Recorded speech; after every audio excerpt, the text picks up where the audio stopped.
আসসালামু আলাইকুম। আজকে আমি আপনাদের সপ্তম শ্রেণীর অধ্যায় ৭.১ ৪ থেকে ৬ পর্যন্ত অঙ্কগুলো করাবো, সমীকরণ অঙ্কগুলো। তো আপনারা দেখতে চোখ রাখুন কীভাবে সমাধান করা যায়। তো এখানে লিখে নেব কি আমরা কি মান নির্ণয় করবো, এখানে ওয়াই এর মান নির্ণয় করবো। এক কথা বলতে কি আমরা কি যে আমাদের যে ইটা এক্স ওয়াই যাই যাই থাকুক না কেন সেটা মান নির্ণয় করতে হবে।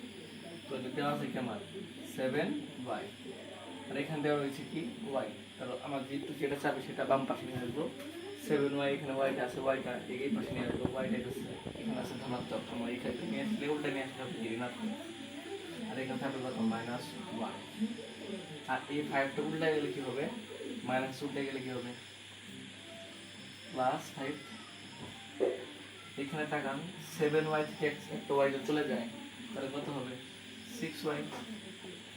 এখানে আছে কত 4, 5, 5-এর থেকে 1 দূরে থাকবে কত 4। তো আমাদের নির্ণয় করতে হবে y এর মান। তো y এখানে লিখে দেবো, এখানে দেবে কত 4, এখানে আসবে কত 6। যেহেতু এখানে গুণাকৃতিতে আছে তো সেটা উল্টাতে লিখে হবে ভাগাকৃতি। 2 দুগুণে 4, 3 দুগুণে 6, কত হবে 2/3। এই যে হয়ে গেল। তারপর আমরা পড়তে চলে যাচ্ছি। তো এখানে রয়েছে কি আমার 2z 17 - 2z 3z + 2, আমাদের জেডের মান নির্ণয় করতে হবে। তো তাহলে আমি কি করব, জেডটি এই পাশে সব নিয়ে এই পাশে নিয়ে আসবো। তাহলে 2z 2z - 2z, এখানে আছে কি প্লাস, তাহলে উঠে নিলে কি হবে আমাদের মাইনাস, কত হবে 3z।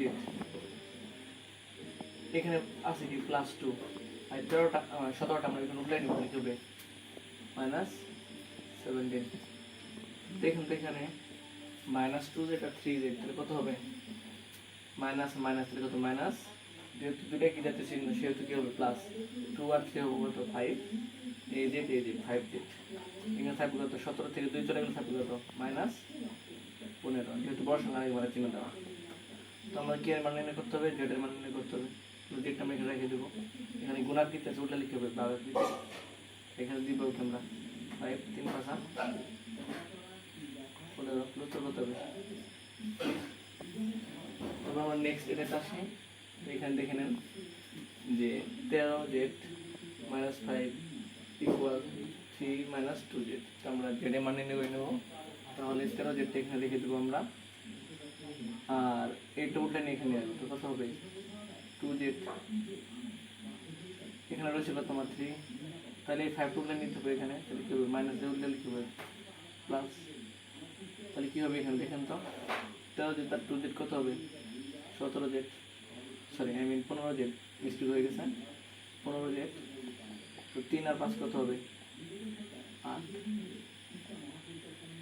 এখানে আবার রয়েছে কি, এখানে রয়েছে জেড এর মান নেব, জেডটা দিলে আমরা এখানে রেখে দেবো। এখানে কি হবে 8, এখানে আসতেছে কত 15, যেহেতু গুণাকৃতি ছিল সেটা মূল্যায়নে কি হবে ভাগাকৃতি। তো এইখানে আমার কোনো কিছুতেই অঙ্কটা এরকম সমস্যা এরকম আসতেছে, কিন্তু অঙ্কটা কোনোভাবে কি করা যাচ্ছে না, ভাগ করা যাচ্ছে না। এইটুকু রেখে দিলে অঙ্কটা চলবে, কিন্তু আপনি যদি কেউ কিছু করতে চান তাহলে কি